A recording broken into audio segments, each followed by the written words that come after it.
बिस्मिल्लाहिर्रहमानिर्रहीम, अस्सलाम वालेकुम। आप देख रहे हैं मुझे मेरे YouTube चैनल पर और मैं मुज़म्मिल अवान हूँ। वज़ीर-ए-आज़म मियां शहबाज शरीफ साहब ने army chief general Asim Munir साहब पर कातलाना हमले के मंसूबे का इल्ज़ाम इमरान खान साहब के ऊपर लगा दिया और उन्होंने एक बड़ा खौफनाक किस्म का ट्वीट किया।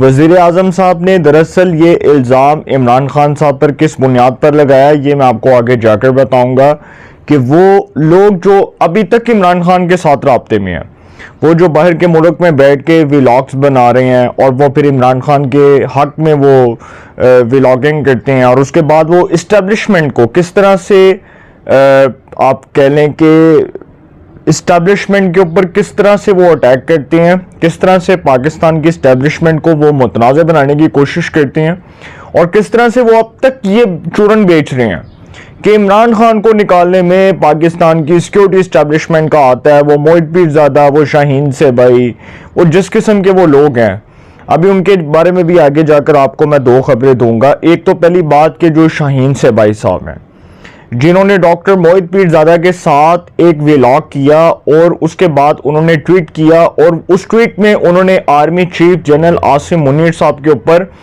हमले का जो मंसूबा है उसका पर्दा चाक कर दिया। एक तो पहली खबर मैं आपको ये दूंगा और दूसरी खबर मैं आपको आगे जाकर ये बताऊंगा कि दरअसल इमरान खान साहब जो हैं उनका माइंडसेट क्या है, वो इस वक्त क्या सोच कर बैठे हुए हैं। क्योंकि जो लंदन के अंदर एक मुजाहरे आप कह लें कि एक प्रोटेस्ट हुआ जिसको जियो न्यूज़ ने और 92 न्यूज़ ने रिपोर्ट किया और उसके बाद दिखाया गया कि जिस तरह से लंदन के अंदर वो प्रोटेस्ट हो रहा था और वो दरअसल जो एहतजाज था वो जनरल आसिम मुनीर साहब चीफ ऑफ आर्मी स्टाफ उनके खिलाफ था। अब ये सारी कैंपेन के पीछे कौन है, देखें ये शहबाज शरीफ साहब की ट्वीट को समझने की ज़रूरत है कि उन्होंने जो ट्वीट किया उसकी टाइमिंग बहुत इंपॉर्टेंट है, बहुत परफेक्ट है और एक ऐसा ट्वीट किया जिसमें उन्होंने आर्मी चीफ पर होने वाले हमले के खदशे का इजहार कर दिया कि आइंदा मुस्तकबिल में या विद इन 10 डेज या विद इन 5 डेज या कभी भी, एक्सपेक्टेड तो कोई भी दिन होगा ना, एक्सपेक्टेड डे कोई भी हो सकता है, तो किसी भी दिन अगर आर्मी चीफ के ऊपर हमला होता है तो भाई इल्ज़ाम इमरान खान के ऊपर लगना है। अब उन्होंने जो ट्वीट किया शहबाज शरीफ साहब ने, वज़ीर-ए-आज़म शहबाज शरीफ साहब ने ट्वीट करते हुए लिखते हुए ये फरमाया कि Imran Khan continues to engage in a wild sinister and malicious campaign against chief of army staff general Asim Munir. His trick of using the proxies to threaten the army chief of an assassination attempt has been badly exposed. After his methodically planned attack on the state symbols failed, he is clearly desperate and wants to coerce his way back into power. Little knowing the time of his politics of intimidation, violence and hatred is over. Through such highly condemnable antics, he is only exposing himself, the core of which is denied by putting his personal interest, power grab over everything else. The people of Pakistan and the political parties stand behind their army chief and the armed forces like a rock and will thwart any attempt and conspiracy at undermining their prestige, honor and integrity. अब इसमें वज़ीर-ए-आज़म साहब ने फरमाया कि इमरान खान साहब जो हैं वो दरअसल इक़्तिदार के हसूल के लिए ये सारा कुछ कर रहे हैं और उनका एक ही मकसद है कि किसी तरह पाकिस्तान की सिक्योरिटी इस्टेब्लिशमेंट को बदनाम किया जाए, किसी तरह उसको इतना अंडर एस्टिमेट कर दिया जाए कि वो इदारा मुतनाज़ हो जाए। कि इमरान खान साहब जब ये बात कर रहे थे और उन्होंने जब अपने पर लगने वाली पाबंदी के बाद ये खिताब किया सोशल मीडिया के ऊपर, तो उन्होंने ये फरमाया था कि मैं तो इस्टेब्लिशमेंट के साथ बैठकर बात करने को तैयार हूँ और मैं तो चाहता हूँ कि हम इस्टेब्लिशमेंट के साथ बैठें और कोई दरमियानी रास्ता निकालें। मैं चोरों के लिए नहीं, मैं इस मुल्क की फिक्र के लिए इस्टेब्लिशमेंट के साथ बैठना चाहता हूँ। तो इमरान खान साहब से बंदा ये पूछे कि आपको उस वक्त ये इस्टेब्लिशमेंट याद नहीं आई जब इसी बाजवा के ऊपर आप इल्ज़ाम लगा रहे थे, जब इसी इस्टेब्लिशमेंट को आपने पॉलिटिकल किया, जब इसी इस्टेब्लिशमेंट के कंधों पर सवार होकर आप इक़्तिदार का हिस्सा बने, तब आपको इस्टेब्लिशमेंट याद नहीं आई।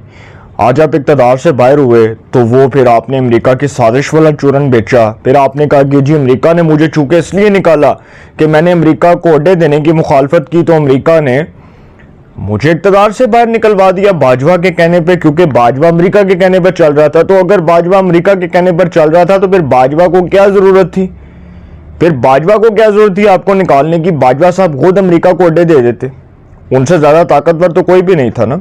वो तो पाकिस्तान के एक ताकतवर तरीन जर्नैल के तौर पर उभर कर सामने आए। जिस तरह ज़ियाउल हक आया, परवेज़ मुशर्रफ आया, याह्या खान आया, अयूब खान आया, तो जनरल बाजवा एक बहुत ताकतवर जर्नैल थे। और फिर ये जो हमले की बात हो रही है, देखें इसमें एक चीज़ को क्लियर कर दूं कि आर्मी चीफ पर जो कातलाना हमले का जो मंसूबा है, इस हवाले से मैं आपको एक बात बताता चलूं ऑन द रिकॉर्ड कि ISI से ताकतवर इदारा पाकिस्तान में कोई भी नहीं है। मिलिट्री इंटेलिजेंस की अगर आप बात करें तो डायरेक्टर जनरल जो होंगे इंटर सर्विस इंटेलिजेंस के, ISI जो फौज के मातहत इदारा है, सर उससे ज़्यादा ताकतवर इदारा कोई भी नहीं है पाकिस्तान में। तो जब उसने तहकीकात करवानी है तो उसने एक एक चीज़ को इन्वेस्टिगेट करना है, और उसमें से जो चीज़ें निकलेंगी तो उसके बाद जिसके ऊपर इल्ज़ाम जाएगा उसकी खैर नहीं है, पकड़ तो उसकी होनी है। आप ये ना समझें कि जी कोई शख्स अगर ये समझता है कि उसने इस किस्म का मंसूबा बनाया, और एक ऐसा आर्मी चीफ जो एक अपराइट शख्स है, जिसके ऊपर पूरी उम्मत मुसलमान को फ़ख्र है, जिसके ऊपर पूरी फ़ौज पाकिस्तान को फ़ख्र है, पाकिस्तान की 22 करोड़ अवाम को फ़ख्र है। वो एक हाफ़िज़ कुरान, एक इंटेग्रिटी वाला शख्स है, एक ऑनरेबल शख्स है, एक अच्छे किरदार का मालिक है, एक अच्छी शख्सियत का मालिक है, और एक ऐसा शख्स आर्मी चीफ बना जिसके ऊपर हर शख्स को एतबार है कि वो अपने इदारे का नाम, अपने इदारे का सर फ़ख्र से बुलंद करेगा। तो सर ये जिसने मंसूबा बनाया, ये मैं आपको बताता चलूँ कि शाहीन सेबाई नामी जो सहाफ़ी है, जो बाहर के मुल्क में अमेरिका में बैठ के इमरान खान के हक़ में दलाइल देता है, चोरन बेचता है, और फिर इस्टेब्लिशमेंट के खिलाफ जहर उगलता है, वो कह रहा है, वो डॉक्टर मोहित पीरज़ादा को कह रहा है कि army chief general Asim Munir के ऊपर हमला जो होगा भाई, उस हवाले से खदशात नहीं है कि पाकिस्तान में तिगड़म मिट सकती है और पाकिस्तान के हालात ख़राब हो सकते हैं। अब ये मंसूबा कहाँ से बना? ये बाहर के मुल्क से बना। और आप देख लें कि अगर आप इन यूट्यूबर्स को, मैं आपको फिर बता दूं कि मैं कुछ यूट्यूबर्स को इसलिए हाईलाइट करता हूं कि जो बाहर के मुल्क में बैठ के प्रोपेगेंडा सेल चला रहे हैं और फ़ौज पाकिस्तान को एक मुनज़्ज़म प्रोपेगेंडे के तहत बदनाम कर रहे हैं। शाहीन सेबाई, हैदर मेहदी, मोहित पीरज़ादा, आदिल राजा, ये वो लोग हैं जो पाकिस्तान के दुश्मन हैं। ये वो लोग हैं जो नहीं चाहते कि फ़ौज पाकिस्तान जो है वो किसी भी तरह सियासत से दूर हो। ये चाहते हैं कि पाकिस्तान की जो इस्टेब्लिशमेंट है वो सियासत में इन्वॉल्व हो, वो ए पॉलिटिकल हो जाए। अब जब इदारा ए पॉलिटिकल नहीं हो रहा तो उसको ये पॉलिटिकल बनाने की कोशिश कर रहे हैं।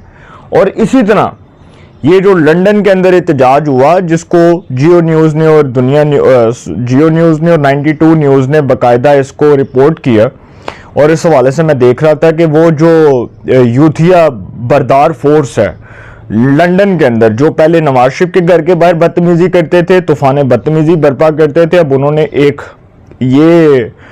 नया ट्रेंड बना लिया है कि जी वो आर्मी चीफ के खिलाफ प्रोटेस्ट कर रहे हैं।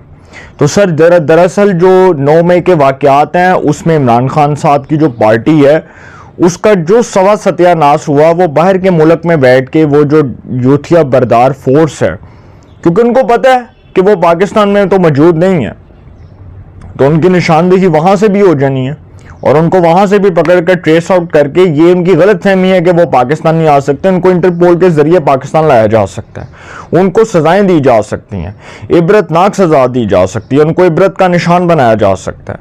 तो ये मैं आपको बता दूं, जो लोग हैं पाकिस्तान के वो बेवकूफ़ नहीं है। अगर कोई ये समझता है कि वो इस किस्म का मंसूबा बना रहा है तो सर अफवाज पाकिस्तान की कमांड बहुत स्ट्रांग है। पाकिस्तान की जो फ़ौज है वो दुनिया की ताकतवर तरीन अफवाज के अंदर शुमार होती है। ये किसी की गलत फहमी है। हमने जंगें लड़ी हुई हैं, 1965 की, 1971 की जंगें लड़ी हैं हमने। हमारी फ़ौज जो है वो उसका दिफा मजबूत है, वो मजबूत हाथों में है, वो इस मुल्क की मुहाफ़िज़ है, वो इस कौम की मुहाफ़िज़ है। तो अगर कोई ये समझता है कि वो इस किस्म की घटिया और मुनज़्ज़म कैंपेन करके अफवाज पाकिस्तान को बदनाम करेगा, पाकिस्तान की सिक्योरिटी इस्टेब्लिशमेंट को बदनाम करेगा, अफवाज पाकिस्तान के नाम को ख़राब करने की कोशिश करेगा, तो सर इनफ इज़ इनफ। उसके बाद आप देख लें कि क्या होना है। ये जिनको 9 मई के वाक़यात के इल्ज़ाम में गिरफ्तार किया गया, वो खदीजा शाह, वो उस दिन मैं भूल गया था नाम यार, वो सॉरी टू से, मैं ये बात वैसे करना नहीं चाहता था, लेकिन हो जाता है, आगे पीछे हो जाते हैं नाम। तो वो जो खदीजा शाह साहिबा, जो साबिक chief of army staff general Asif, वो क्या नाम था उनका, आई थिंक आसिफ नवाज जंजुआ, उनकी नवासी हैं। तो वो जी उनकी शामत आई हुई है। और इसी तरह वो लोग जो पकड़े गए उनको भी नहीं छोड़ा जाना, जो पीटीआई की टॉप लीडरशिप में आते हैं उनको भी सजाएं होनी है। कुछ के नंबर्स ट्रेस आउट हो गए, कुछ के मोबाइल का डाटा ट्रेस आउट हो गया। तो सर ये गलतफहमी इमरान खान साहब ज़हन से निकाल दें कि वो अब इस तरह इक़्तिदार में आएंगे कि बाजवा का हाथ पकड़ा और झोली में बिठाया और वो इक़्तिदार दिलवा दी और उसके बाद कहा कि जी ये वज़ारत उज़्मा की कुर्सी थी, ये काबीना थी, ये हुकूमतें थी, ये लोटे थे, ये लो जी पार्टी में भर दी। 2002 में काफ लीग पैट्रियट बनी थी, आपको याद है ना, 2002 में काफ लीग पैट्रियट बनी थी।